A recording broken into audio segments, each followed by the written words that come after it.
Salve, salve, cafezeiros e cafezeiras! Eu sou a professora Luciana e esse é o Café com Morilas. Pega seu café e vem comigo para a gente discutir questões jurídicas que tocam o nosso dia a dia de um jeito que todo mundo pode entender.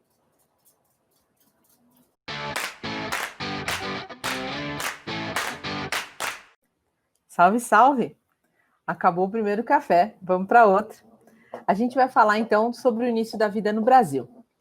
A primeira coisa a definir é o que a lei brasileira define como o início da gravidez. Afinal, só pode ter aborto se houver gravidez. Bom, o artigo 2º do Código Civil determina que, a personalidade civil da pessoa começa do nascimento com vida. Mas a lei põe a salvo, desde a concepção, os direitos do nascituro. Quer dizer que todo nascituro tem direitos. Quem é o nascituro? O nascituro é alguém que vai nascer. Alguém que está lá na barriga, que pode vir a nascer, porque pode ser que aconteça algum tipo de problema no meio do caminho. Afinal de contas, os abortos, eles podem ser espontâneos também. Pode ter uma série de tipos de problemas durante a gravidez. Mas quando é que esses direitos começam a valer? A gravidez começa no Brasil a partir do que se chama nidação. O que é a nidação? É o momento em que o óvulo fecundado pelo espermatozoide, ele gruda na parede do útero. A Igreja Católica, ela entende que a vida já se inicia desde a fecundação, quer dizer, do momento em que o espermatozoide encontra o óvulo. Quais as consequências jurídicas disso? Para a visão da Igreja Católica, a pílula do dia seguinte, por exemplo, que impede a implantação do embrião no útero é ilegal, porque o embrião é o óvulo fecundado pelo espermatozoide. No Brasil, isso ainda não é um feto, então ainda não existe vida. Então a pílula do dia seguinte é legal no Brasil. Do mesmo jeito, para a visão da Igreja Católica, seria ilegal o descarte de embriões de uma clínica de fertilização, mas isso é permitido no Brasil, tá? Esses dois fatos, eles não são considerados juridicamente relevantes, porque eles não apresentam nenhum tipo de consequência no mundo jurídico. Então, qualquer um pode ir até uma farmácia, comprar um remédio para impedir a fixação do embrião no útero e não tem problema algum, não precisa sequer de uma prescrição médica. Ponto. Uma próxima pergunta. Qual é o marco do nascimento com vida? Porque a lei que eu falei para vocês, o artigo 2º, ele menciona que é o nascimento com vida.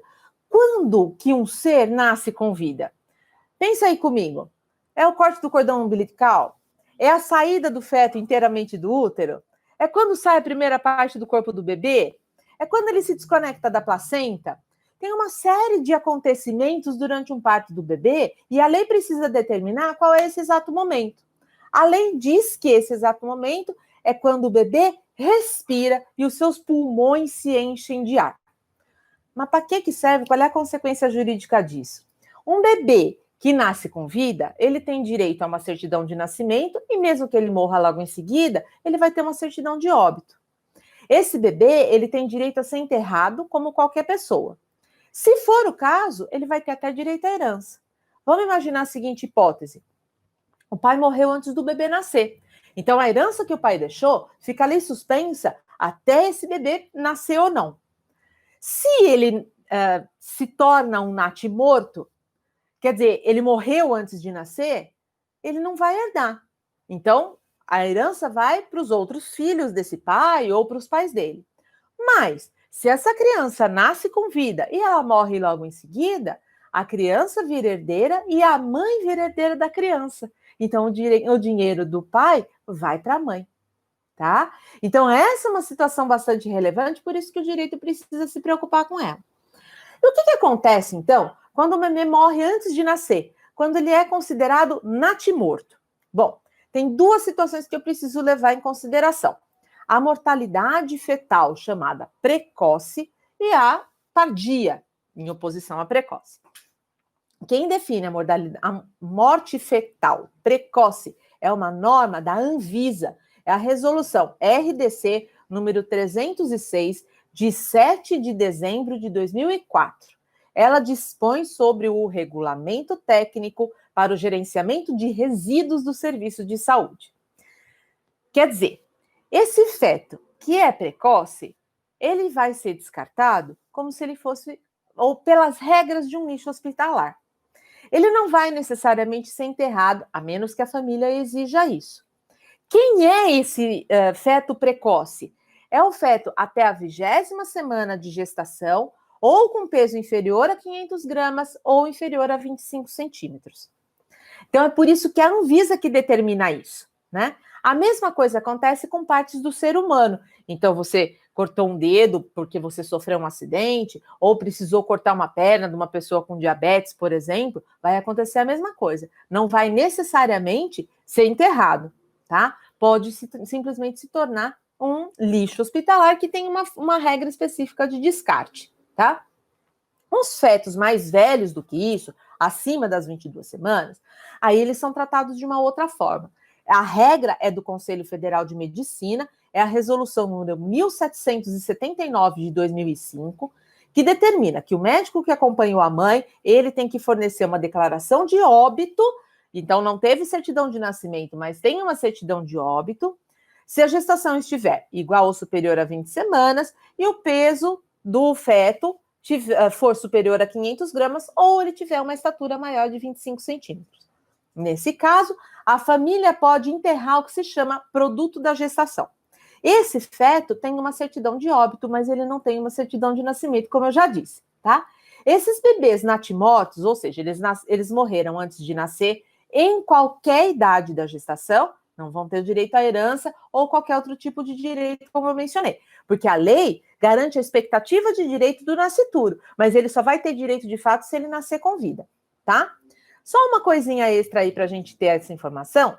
Desde 2013, as normas de serviço da Corregedoria Geral de Justiça do Estado de São Paulo permitem que o bebê tenha o nome registrado na certidão de óbito. Antes disso, aparecia apenas natimorto. É só desde 2013 que as famílias podem enterrar com o nome. Como essas regras, elas mudam de estado a estado, eu não sei dizer cada estado. Eu consegui descobrir que no Mato Grosso do Sul a permissão acontece desde 2013, no Ceará desde 2009. Dá uma procurada como é que acontece no seu estado e deixa nos comentários aqui para mim, para colaborar com todo mundo também. Bom, qual é o objetivo desse registro, então, desse feto natimorto? É garantir a dignidade da família e o respeito ao princípio da afetividade. Afinal de contas, logo que essa criança, se é uma criança desejada, a mãe vê o ultrassom desse feto, ela já conhece o sexo, ela já coloca um nome, esse bebê já começa a conviver com a família. Então, é muito importante esse registro. As regras do registro estão previstas na Lei de Registros Públicos, que é a Lei número 6.015 de 73, no artigo 53. E as normas das corregedorias dos estados é que definem regras específicas. Eu acredito que hoje, em todo o país, já seja possível registrar o nome desses natimortos, mas ainda não posso dizer com certeza. Bom, vamos voltar então ao caso do aborto, que é a morte de um feto antes do seu nascimento? A morte do feto, ela pode acontecer por causas naturais ou por uma interrupção da gravidez autorizada pela lei, que é o que a gente vai tratar aqui. Mas existem também as interrupções que não são autorizadas pela lei, são as clandestinas, tá? Bom, é importante a gente ter em mente que a lei brasileira, ela acaba sendo avançada em certo aspecto, porque ela não define um limite de idade gestacional para o aborto legal. O Uruguai, por exemplo, que é um país conhecido por ter aceitado o aborto a partir da 12ª semana, ele aceita o aborto legal apenas até a 14ª semana. Quer dizer, se acontecer depois disso, não vai poder ter o aborto. E o caso dessa menina cujo aborto foi autorizado, o feto já estava acima de 22 semanas. Então, é interessante a lei brasileira nesse aspecto, porque não tem limite algum, tá? Mas esse assunto a gente vai tratar melhor mais para frente, com relação a essas normas do Conselho de Medicina. Bom, quase todos os países do mundo permitem o aborto para salvar a vida da mulher. A maior parte dos países que permitem o aborto sem qualquer justificativa, eles determinam como limite a 12ª semana de gestação, mas também é um valor bastante variável. Na Alemanha, na França, em Portugal, na Cidade do México, é a 12ª semana. Na Espanha, o limite é a 14ª. Na Áustria, a 16ª semana. Então, aí vai variar país a país, e no México, por exemplo, há regras diferentes, porque a Cidade do México permite, o restante do país não permitia, pelo menos até outro dia. Na América Latina, no geral, o aborto é proibido, tá? Como já mencionei, o Uruguai é diferente, é o único país que acaba permitindo o aborto desde 2012. Na China, o aborto é totalmente legalizado e ele é usado como política antinatalidade, tá? É bom a gente ter isso em mente, como as coisas podem ser diferentes em diferentes países no mundo. Na China tem muita gente, eles têm até uma política de que haja apenas um filho por família, então o aborto é uma forma de impedir a natalidade mesmo. Bom, mas esse limite de semanas, 12ª, 13ª, 14ª, de onde ele vem? Qual é o motivo? A ideia é que, apesar do coração já estar batendo, não tem atividade cerebral. A atividade cerebral começaria a partir da 12ª semana de gestação. Bom, no Brasil, como é que se define a morte? Eu falei do início da vida, vamos pensar no final da vida para a gente tentar entender esse limite do aborto. A morte se define pela cessação da atividade cerebral e isso está escrito numa lei. É a Lei 9.437, de 97, que trata sobre a remoção de órgãos, tecidos e partes do corpo humano para fins de transplante e tratamento. O artigo 3º dessa lei determina que a retirada de tecidos e órgãos só pode acontecer depois do diagnóstico de morte encefálica. Quer dizer, se a morte encefálica determina o fim da vida, o início da vida, então, é determinado pelo início da atividade encefálica, que começa mais ou menos por volta da 12ª semana. E é por isso que a maioria dos países coloca esse como limite para o aborto completamente injustificado. No Brasil, a gente não tem essa regra, precisa ter as outras hipóteses. Estou só colocando o que existe no restante do mundo. Só uma outra consideraçãozinha, essa lei de 97 que eu mencionei sobre a remoção de órgãos, ela não permite a venda de órgãos no Brasil, apenas a doação, que em geral acontece depois da morte. Se você quiser saber mais, a gente pode tratar disso em algum outro momento. Bom, e aí você deixa uma pergunta para mim.